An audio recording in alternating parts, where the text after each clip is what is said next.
Pawn Stars is an incredibly successful television show that premiered on the History Channel back in 2009. The show quickly became the highest rated broadcast on the entire History Channel network and has remained one of the most popular reality TV shows for nearly a decade.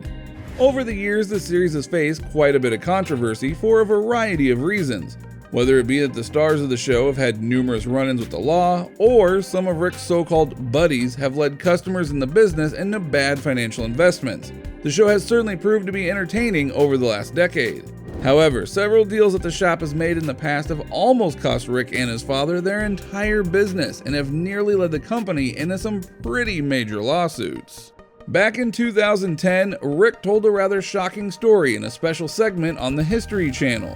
The timeline of this event remains a bit unclear, but Rick discussed a deal in which he had lost over $40,000 after a girl's best friend took advantage of her. A man wearing a very nice suit entered the shop and was looking to sell some jewelry. He showed Rick a pair of diamond earrings and stated that he no longer needed them and wished to sell them. Rick questioned the man for a few minutes, and the man appeared to have given Rick all the answers that he needed to hear. The man even went as far to offer Rick a receipt from where he had allegedly purchased these earrings a short while ago. He then made a deal with Rick to sell the earrings for $40,000. About 3 days later, the police show up at the door of the pawn shop and ask to speak with Rick. As it would turn out, the earrings were stolen, seemingly by a girl's best friend.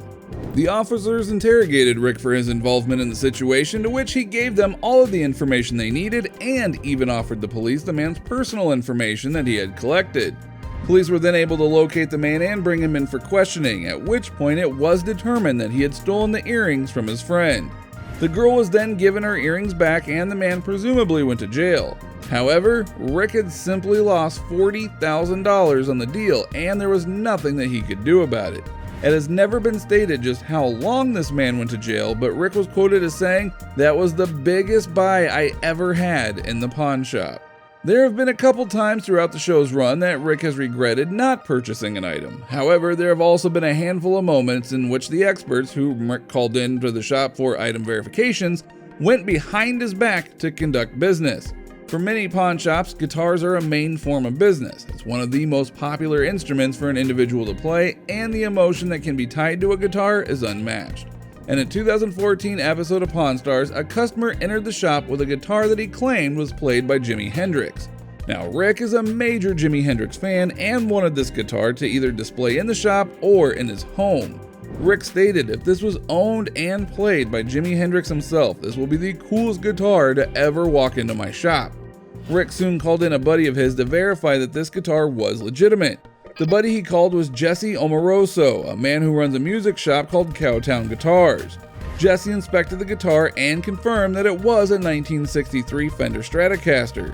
He also brought along photographs that proved Jimi played that specific guitar, as made known by the unique scuff marks around the body. Documents were then inspected and the serial number was compared and matched to the guitar owned by Jimi. Jesse estimated that the guitar would easily sell for over $1 million if it were taken to auction. Rick then offered the customer an insulting bid of $450,000. Now, the seller understood that Rick needed to make a bit of a profit off of the transaction as well, and stated that he would be willing to settle for just $750,000 of the potential $1 million evaluation. The customer then turned away to exit the store after Rick declined his offer, but as he was leaving, Rick called him back and offered him $600,000, but the man kept walking. Just a short while after Rick lost a deal of a lifetime, Jesse Omaroso was found to have purchased the guitar behind Rick's back and allegedly planned on selling it at auction. Another deal went south for Rick during an episode in season 6 of the series. A customer entered the shop with what was anticipated to be one of the rarest pieces of baseball history. The customer presented Rick with a book that he claimed contained a signature from one of baseball's greatest legends, shoeless Joe Jackson. Now, this signature was said to have been extremely rare because, oddly enough, Joe was completely illiterate. He was a very talented and smart gentleman, but he never learned how to read or write. Rick was head over heels for the signature and claimed that this could be the rarest sports signature to ever exist. Rick was so certain of this investment that he didn't even call in an expert to evaluate the purchase. The customer had presented Rick with a rather shady certificate of authenticity, which Rick believed was good enough. He He did have some speculation about the signature, but he truly believed that he had struck gold with this investment. What's even stranger about this transaction is that Rick himself was quoted as saying, "Of all the sports signatures in the world, this is the one most faked." Rick ended up shelling out $13,000 for the signature, but almost immediately after purchasing it, called in a buddy of his who is a book expert. She showed up to the shop and told Rick that her honest opinion was that this signature was faked. Rick was devastated and decided to send the book away for a second opinion. The expert then got back with Rick to confirm that this signature was in fact fraudulent. Though this particular effort didn't only inform Rick that the signature was a forgery, he added that it was one of the worst forgeries he had ever seen. In the end, Rick wasted $13,000 on a signature that is not even worth the paper that it was printed on. There was once a moment in time in which Richard Harrison, also known as the Old Man, was tricked into raising money for a violent criminal biker gang legal defense fund. Now, this particular deal didn't involve the show directly, but was rather a side endeavor carried out by Richard which nearly had dire consequences. A source from TMZ stated that Richard had agreed to conduct a party at his residence several years back for a notorious motorcycle gang who was predominantly located in the nearby area. Richard was tied to the gang through his son, who was seemingly a member of the biker club. TMZ made it known that Richard's son Joseph had his history of bad decisions with a rather extensive police record. Rick spoke with TMZ and informed them that Richard genuinely believed that he was lending the show's fame to charitable cause and was helping to raise funds for a decent charity. Rick said that loads of people showed up to the party and purchased raffle tickets to bid on several different items that had been brought to the party. The raffle tickets were sold for a pretty decent amount of money and the items had been donated. All of the money that was made from the raffle was to be given directly to the so-called charity. However, after the party had concluded and the funds had been exchanged, Richard was in for the revelation of a lifetime. Now, it's a bit unclear how exactly Richard found out about this, but he was soon informed that the money that they had raised was not going to be given to a charity, but rather it was going to be deposited into the biker gang's legal fund. These funds would then be used to further the gang's defense after a jaw-dropping 32 members of the gang had been arrested earlier that year.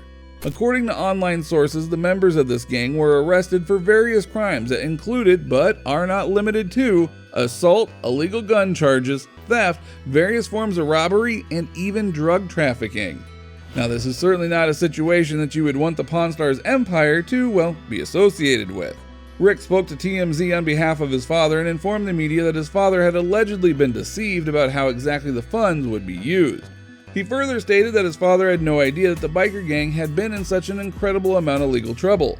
However, Rick's claims were challenged when a TMZ researcher was able to dig up a poster that was created for the event, which clearly stated intentions of the funds and even included a bold-faced type at the top which read, "Pawn Stars Car Collection on Display, Celebrity Appearance by the Old Man."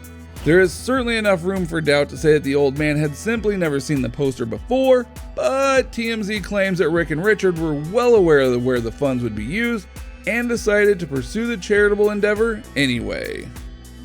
As we wrap this up, we couldn't help but mention the now infamous Al Pacino signature that appeared on Pawn Stars several years ago. A man entered the shop one day with a studio copy of the screenplay of The Godfather. Rick was extremely excited to check out the script as it was in excellent condition and was even leather-bound. The story of the script was that it was somehow donated to a nearby charity and was found in a bin, being tossed in though as if it were nothing special. Rick took a look at the script and eventually had to call in a buddy of his to verify that the script and the signature inside the front cover were legitimate.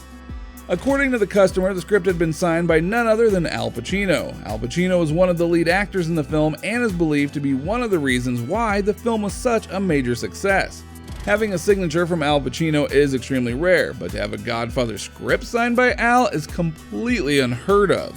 Rick's expert soon entered the shop and took a look at the book. He closely examined it for several minutes and eventually revealed that the signature was, in fact, from Al Pacino. Rick then offered the woman $500 for the script, but she politely declined and decided to keep it. There was one major issue with this episode though. The signature was not written by Al Pacino.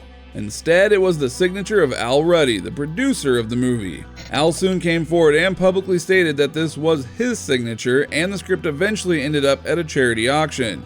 What makes the story even more strange though is that Al's wife was the one to purchase it, with her bringing it home to him later on as a surprise.